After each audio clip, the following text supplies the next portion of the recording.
St. Paul Airport, and I know Okay. it takes a few minutes for all the streams to go live. I see they're going live on Facebook and on LinkedIn right now, and Twitter, and just takes a few minutes. And so we'll just sort of hang out here for a minute, Larry. But can you Sounds see good, some of the Mark. stuff going on behind me here? I'm out here at the runway at the Minneapolis St. Paul Airport. Yeah, Mark, I can see the control tower in the background there, and Yep. looking for some airplanes to take off. And I just hope you don't get hit by a bolt of lightning while we're doing this broadcast That'd this be morning. good. There's a little bit of cloud cover here. There was some rain this morning, but for those of you that are just joining us, I'm here at the Minneapolis St. Paul Airport, and it's really kind of cool because the Metropolitan Airport Commission has the aircraft viewing area, and literally there's a parking lot here, that's like 20 feet from the taxiway. So it's just a really fantastic place for people to go and to watch airplanes taking off. So, Mark, is it busy there, or how much traffic are you seeing going in and out of there? Yeah, I'm seeing quite a bit of airplanes coming in and out. I mean, it's not like Chicago O'Hare or anything like that in the Yeah. busy season, but I'm seeing probably one aircraft taking off every minute or so, behind me. Okay. Hey, Mark, as I recall, you have some experience kind of working around that area and working in Minneapolis. Yeah, so part of my career, going back a couple of years, is I worked at Northwest Airlines, and Yeah. I started my career at McDonnell Douglas working on military aircraft, but then I went to the airline, to Northwest Airlines. Okay. Yeah. Yeah, So and go ahead. no, actually, I joined them and went into engineering, and I was working on special projects and stuff like that. Was putting cargo doors in some old airplanes. But one of the really cool things I did, Larry, when I was there, was I was speccing out new airplanes. And this would be interesting to you. Is I specced out the first 747 400 that Northwest Airlines took, and that was about in that was probably 1988. Is what it was. Okay. Yeah. Right. Yeah. Yep. Yeah. And it was really interesting. Go ahead. Yeah. No, it's just really interesting. I learned a lot about the airplanes and the options and the specs and the things that you could do, the things you could put on the airplane, a lot of different things about it. Well, that's kind of timely too, because just this week I read that Boeing, no longer is producing 747s in any shape or form, which is, I think, a little bit sad. But what an amazing airplane! Yeah, I guess, Larry, you saw them at being in manufacture your entire career at Boeing then. Absolutely. And, I think we've all enjoyed the flying experience up on that upper deck. And, like I said, just an amazing airplane. Yeah, I got some airplanes taking off behind me. There goes an American Airlines airplane right there behind me right now. Oh, yeah. I can see that. Great. Yeah. Yeah, so I've seen American and Delta and Frontier and Spirit. I've only been out here about a half an hour, and I've seen every one of them taken off behind me here right now. But well, hey, go ahead. Well, I was just going to say, the cool thing after I was in special projects is they gave me technical publications at Northwest Airlines. It wasn't all of it, but I had about half of it.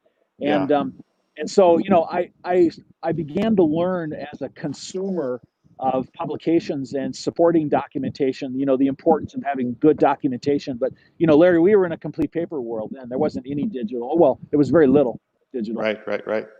Well, it's just been an interesting journey over the past, when you were in Minneapolis working for Northwest to today to see, to see all the paper go away and to move to from paper to PDF to, now online delivery right at the airplane. Yeah. Hey, Larry, do you remember back when Boeing started doing the 777? And isn't that when they started doing SGML data was on the 777?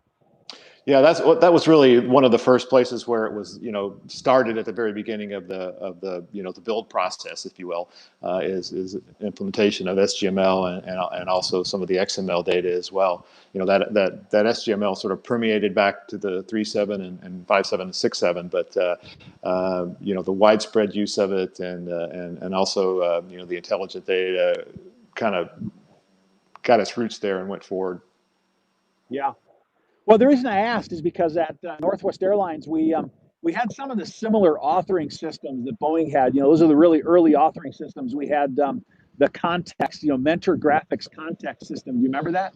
No, I don't remember that one, Mark. That's a good one. Yeah. Well, that's what they were using to do. they were using that to do authoring of the SGML. I think it was I think it was at least for the 777, I think, Okay. and that was the system that at the time that was the most capable of doing SGML authoring. And so, the reason I'm bringing this up is that we had started, doing structured graphics markup language. We started doing, tagged languages to be able to create intelligent data for publications at that time. We were following suit with what Boeing was doing. The bad news is that they went out of business, and Boeing, kind of funded them and took it over because they had so much invested in development of SGML on that platform. Okay. Okay. Yeah. And I know that, Yeah, Boeing kind of moved to their own internal system for being able to publish those documents through a system they called EMOD, and to be able to build and yeah, okay. customize and distribute documents. Yeah. Yeah. But, What the point was is that when that move from well, I was just PDF going to to say SG. Yeah. Yeah. well, go ahead, Larry. Please go ahead. Well, Go ahead. that move to be able to move from PDF to SGML, and then on to XML, and then, to be at where we're at today with S1000D capabilities has really, really improved the efficiency and safety of the fleet. Yeah, absolutely. Got some more airplanes taking off there behind me right now. Yeah, yeah. Yep. Hey, So Mark, the thing is that well, one of the things that was really cool for me, though, and the reason I brought up that I was working at Northwest Airlines is because I learned really, what it meant to engineering is that I managed the task card writers at that time in a mainframe system, and I managed technical publications in the engine shop and in all the component shops and a lot of different areas, internal manuals, things like that. And I understood the challenges that we had in managing, those kind of large volumes of data. And it was really important that we moved into a digital environment. So one of the initiatives I had when I was there many years ago was to put focus on, moving things really into digital data. And the crazy thing, Larry, is that I'm telling you, that was 22 plus years ago. Okay. right. It was more than that. It was 40 years ago. I can't, my math isn't so good. Anyway, the crazy thing is, Larry, is we've been working on this for a long, long time. And the amazing thing is that we have now arrived at a place in the industry where all the factors that are necessary to be able to achieve these digital environments have come together. And you're right, Mark. You and I have been working and carrying this crusade, if you will, for many, many years about helping people, totally a crusade. A crusade to make that digital transformation, and it turns out now is a perfect time to make that transition. For so many reasons that we've talked about over the past couple of months since we've been doing these broadcasts, but if you're not going to do it now, you're never going to be able to make the change. Yeah. Hey, I want to remind our viewers out there today is that Larry and I are live right now. We do these live streams because we want to be able to engage with people, and we want to be able to answer comments and things online. And so, hey, if you would just give us a shout out. I see we got a bunch of people online right now. Give us a shout out in the comments down below and tell us where you are as a starting point. And then as we go on in the broadcast here today, we're going to take some questions live because we're going to get into talking about the industry, and we're going to talk about the importance of business and the importance of digital in the success of recovery in aviation. So, hey, give me a shout out on where you are in the comments, and ask us some questions here, Larry and I today. Larry and I both have 40 years working aviation and digital and making successful digital environments, and that's why we are trying to make our expertise and skills available to the world, really, and help people to be successful in doing the same thing. So anyway, that's just jump in and join us. Hey, Mark. Larry, where did your digital journey start? Oh gosh, my digital journey started probably about 15 years ago, when I moved from the airplane structures sort of design build world into an IT world, and really focused on how do we do a better job delivering all this maintenance information to mechanics. And we kind of started that journey, probably 15, 17 years ago with some products, and just had a passion for it, and really helping airlines understand the value of digital transformation, and leading them through that change has just been really rewarding and a fun time. Hey, Mark, but I want to go back to one thing you said. We want to talk a little bit about recovery and what's going on in aviation today. And I think through these broadcasts, we try to do a little bit of current events and what's going on. And we all know the United press releases a couple of days ago of 36,000 people furloughed or laid off. But let me just share a few things that potential in the fall. Yeah. Just a few things that I picked up over the last couple of days that are just really amazing. I mean, in terms of recovery, airlines are adding routes and new destinations every day. Etihad, 53 new destinations within the last week. LOT, 85 new destinations are resuming service to 85 destinations. Wizz Air is, has the perfect business model for what's going on now. 23 new destinations this week, 12 last week, 55 the week before. They've kind of been called, having the crown of recovery from COVID. So, we're seeing a lot of airlines start to, and like we said, in June and July, start to add a lot more capacity to the route structure. Larry, are we seeing? I thought it looked like there was maybe more recovery going on in the Europe and in the Asia regions than there was in the U.S. right now. Can you break that down a little bit? Yeah, I think there is. In terms of capacity within China, domestic capacity is about 95% of it was a year ago, which is just amazing. Europe is just to talking capacity is slower, and I think but it's still leading the U.S. But the U.S. The capacity is coming up into 30-35% range of what it was a year ago, and it goes back to what we've talked about, is that the domestic market will recover faster, just because of the kind of the governmental barriers between people traveling within country, internationally. Yeah. So you were seeing a couple of things there. You threw a statistic out there. You said that Asia is seeing some pretty significant improvement right now. You said 95%. Is that right? They're actually back up to 90. I'm talking in terms of capacity, not necessarily how many people are flying, but capacity. They're 95% of what they were a year ago in terms of internal domestic capacity. That's within China, which is just amazing, right? I mean, it is. It really is. Yeah. So, like we've talked about, all along, what's going on here? Domestically, people are flying again. There's a lot of personal safety procedures that have been put in place, and people feel more comfortable making that flight. I think we're also seeing continued growth in the business area that we've talked about, and continued recovery, and people being more comfortable to fly in an 8-passenger King Air than they are on a 350-passenger 777. So, Larry, definitely. Over the last month, we've been focusing on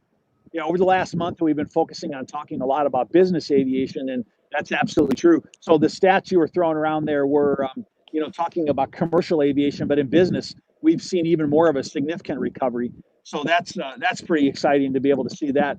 But here today, we're kind of focusing on commercial, and it looks like things are moving forward. Looks like things are moving forward in Asia. Things are moving forward in Europe. Hey, just one little note. My friend Thanos up at Aerosoft, he tells me that he's going to go back and visit Greece here in a couple of weeks. And I told him, I said, I don't think they're letting people into Greece, from the U.S. right now. I'm not even sure. I don't think they are. But Canada basically has opened their borders, to flying to Europe. And so, it's country by country. There's different countries that are letting different things happen in different areas, but people are definitely starting to fly again. There's no question about it. I had to fly to get here to Minneapolis, of course. Right. And as people get more used to interacting with the virus and the environment that we live in, I think people are getting more and more comfortable flying, and we're going to continue to see that. But like you and I have talked about a lot, Mark, even in today's business environment, there are opportunities for people, whether it be, in that domestic space or whether it be in the business space. Hey, Mark, I think we lost your video feed. There you are.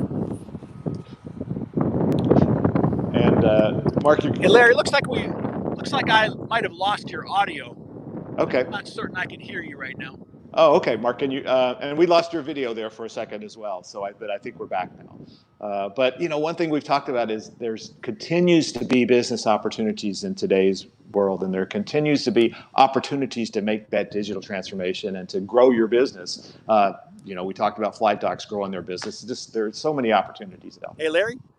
Yes. Can you hear me, Mark? Hey, Larry, can you hear me? It looks like I might have I- lost your audio for just a minute there. Okay. Yeah, I can hear you now, Mark. I think we're having a few technical difficulties with Mark being able to hear. So we'll work through that as a live broadcast. We'll try to work through that. Hey, Mark. Well, given where we're at with. Hey, Larry, I was just checking to see if you can hear me. I was having a little trouble with our audio out here in the wind, I think. Okay, I can hear you, Mark. Of course. Can you hear me? I can hear you. Yes. Looks like we're having a little bit of difficulties. It might be the wind or something. Yeah, I think so. Going on out here. I'm not really sure. I think so. So, given those difficulties, Mark, maybe we should. Well, that's inconvenient for us now, isn't it? Anything gives us a little bit of trouble. Yeah, maybe we should say we're done for this morning because of the technical difficulties. See if we can get ourselves back on. Okay.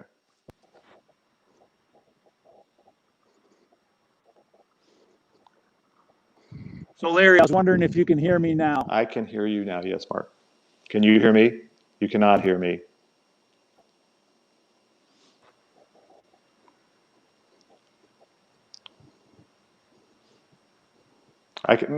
Testing. Yeah, I can hear you, Mark. No problem. Can't hear you. Looks like I've lost our audio. All right.